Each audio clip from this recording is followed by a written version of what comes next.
Hello everyone, welcome to our YouTube channel.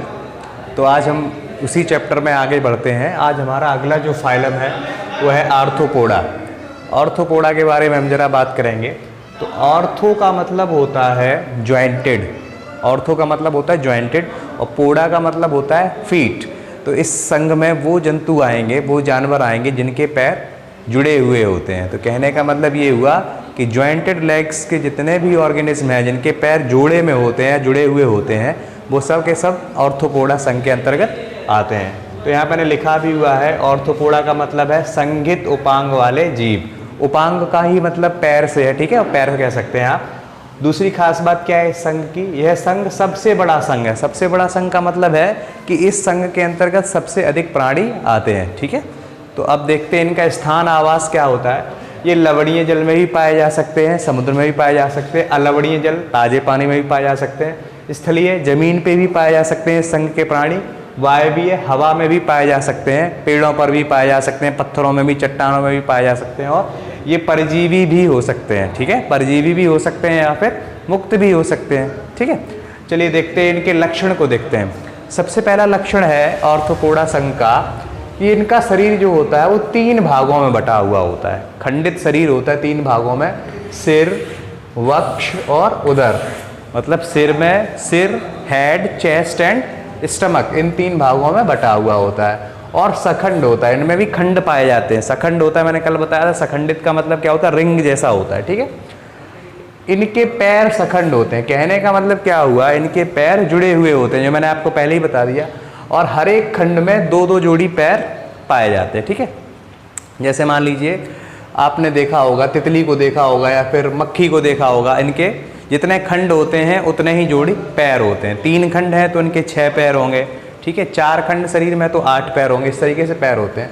सम्मिति द्विपार्श्विक होती है, इनकी भी सम्मिति द्विपार्श्विक होती है। मतलब कि अगर इनको हम बीचों बीच से काटें तो 2 बिल्कुल एक जैसे भागों में ये कट जाएंगे, ठीक है। अगला है, इनमें अंग तंत्र पाए जाते हैं। कहने का मतलब ये हुआ अलग अलग काम करने के लिए इनके अंदर अलग अलग ऑर्गन सिस्टम डेवलप हो जाता है, ठीक है।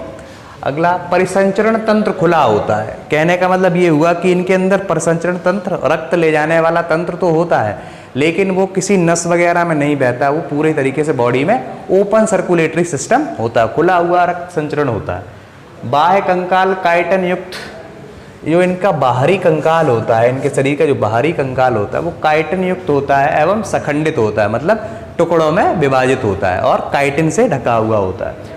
इनमें श्वसन, अब अलग अलग प्रकार के जंतु हैं इसमें। मैंने आपको बताया कि सबसे बड़ा ये जगत है या सबसे बड़ा हम संघ कहते हैं इसको। तो इसमें अलग अलग प्रकार के प्राणी होते हैं, तो उनका जो श्वसन का अंग है सबका अलग अलग होता है। कोई गिल या क्लोम से सांस लेता है, कोई इसमें श्वसन नली से सांस लेता है, और कोई ट्रैकिया के द्वारा। ट्रैकिया क्या होता है, जैसे कि टिड्डा हो गया, इसके शरीर पर छोटे छोटे छेद पाए जाते हैं और पूरे शरीर में पाइपलाइन जैसी बिछी होती है, उसके द्वारा वो हवा से सांस लेता है, उसे ट्रैकिया कहते हैं। इनमें उत्सर्जन करने के लिए मालफीजियन नली होती है। उत्सर्जन करने के लिए एक नली होती है, इसको मालफीजियन नली कहा जाता है। और इस संघ के जो प्राणी होते हैं उनका लिंग अलग अलग होता है। ऐसा नहीं होता है कि एक ही जीव में दोनों लिंग हों, दोनों लिंग के जीव अलग अलग होते हैं। और निषेचन दोनों प्रकार का हो सकता है, शरीर के अंदर भी या शरीर के बाहर भी निषेचन हो सकता है, ठीक।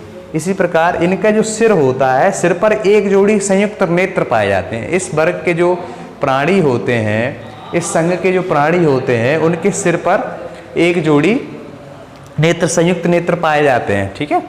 चलिए अब इसके उदाहरण की बात करते हैं। तो उसमें कौन कौन से प्राणी आते हैं, तो सबसे पहले देखेंगे हम इसमें झींगा, ठीक है। झींगा आर्थ्रोपोडा, जितने भी कीड़े मकोड़े हैं आप ऐसे कह सकते हो, जितने भी इंसेक्ट्स हैं वो सारे के सारे इस ग्रुप में आते हैं। तिलचट्टा, मक्खी, मच्छर, मधुमक्खी, बिच्छू, मकड़ी, कनखजूरा, टिड्डा, ठीक है, खटमल, दीमक, रजत मछली।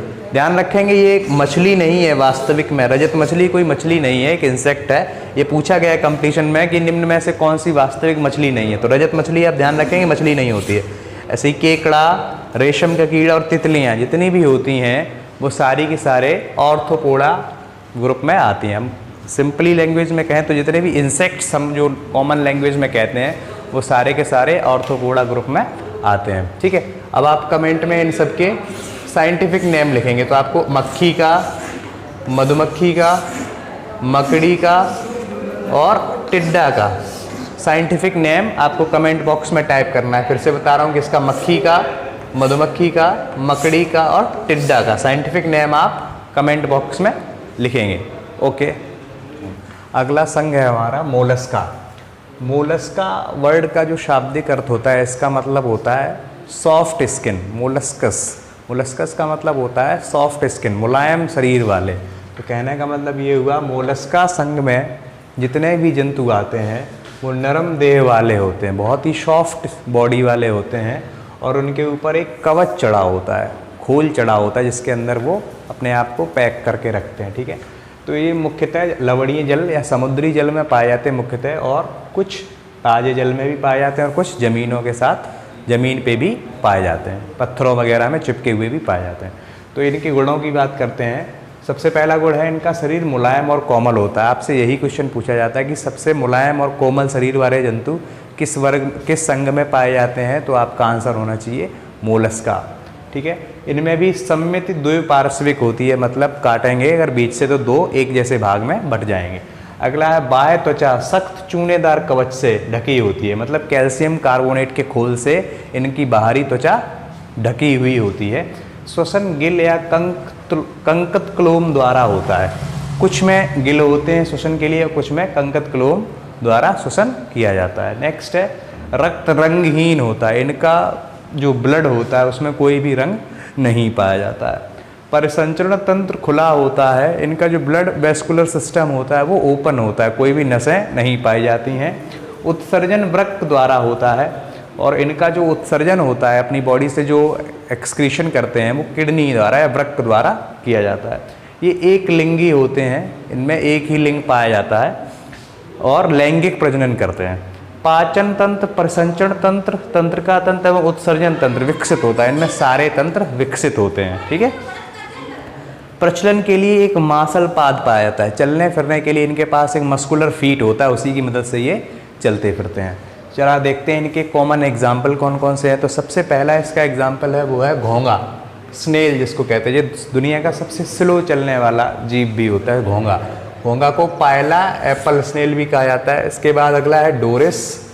नेक्स्ट है एप्लीसिया जिसको हम समुद्री खरगोश भी कहते हैं। नेक्स्ट है उसके बाद काइटन, काइटन को समुद्री चुईया भी कहा जाता है।